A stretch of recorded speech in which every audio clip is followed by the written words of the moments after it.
Hello class 12। Welcome to concept classes two seven. Concept classes two seven में आप सभी लोगों का स्वागत है। और आज के इस वीडियो में हम लोग डिस्कस करेंगे कि हिंदी का नियम क्या होता है और इसकी सीमाएं क्या होती हैं और इसके अनुप्रयोग क्या होते हैं। बोर्ड एग्जाम में क्वेश्चन आता है कि हिंदी के नियम को परिभाषित कीजिए तथा इसकी सीमाएं और अनुप्रयोग बताइए। तो आज के इस वीडियो में हम लोग सीखेंगे कि हिंदी का नियम क्या रहने वाला है और हिंदी के नियम की सीमाएं तथा अनुप्रयोग क्या होता है। वीडियो बहुत ज़्यादा लंबा नहीं होगा और इस 5 से 7 मिनट के वीडियो में मैं आपको हिंदी के नियम का कॉन्सेप्ट आपको समझा दूंगा। उसके बाद आपको फिर कोई और वीडियो देखने की आवश्यकता नहीं होगी। अगर वीडियो पसंद आए तो वीडियो को लाइक शेयर एंड सब्सक्राइब करना ना भूलें। तो चलिए वीडियो को शुरू करते हैं। चलिए देख लेते हैं हिंदी का नियम क्या होता है। देखिए हिंदी का नियम जो है और हिंदी का नियम इसको इंग्लिश में बोलते हैं हिंदी लॉ।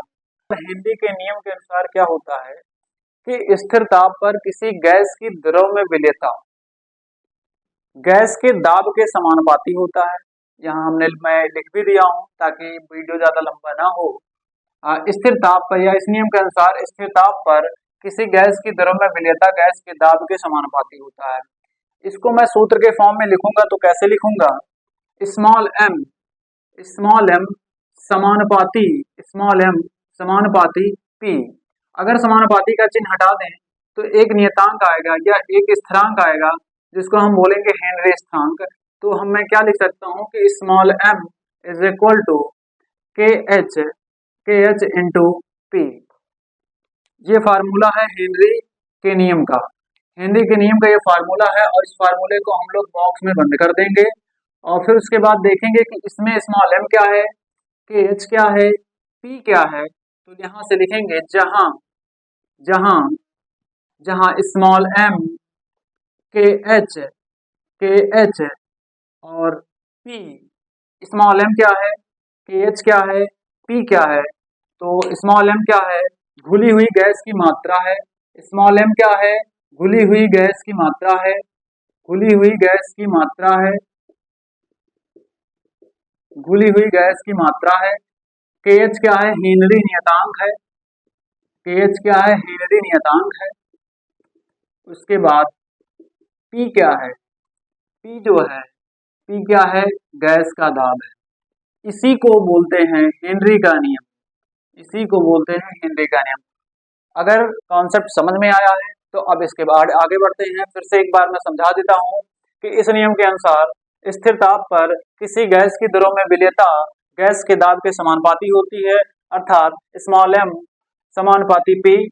अगर समानुपाती का चिन्ह हटा दें तो एक नियतांक आएगा, एक स्थिरांक आएगा जिसका नाम है के एच। तो small m is equal to K H into P, जहां एम क्या है, घुली हुई गैस की मात्रा है, के एच क्या है, हेनरी नियतांक है, पी क्या है, गैस का दाब है।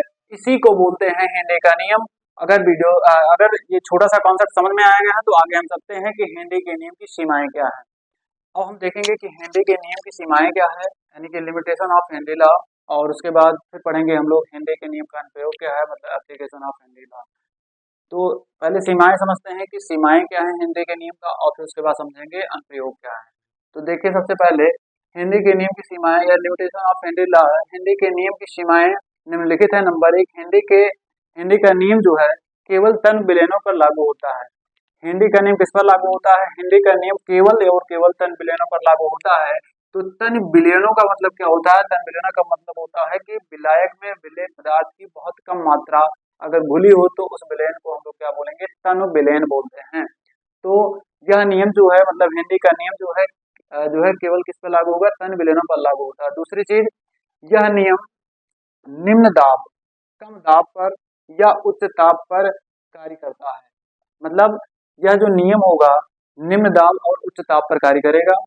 तीसरा पॉइंट है, यह नियम केवल उन गैसों पर कार्य करता है जो विलायक से क्रिया नहीं करते हैं।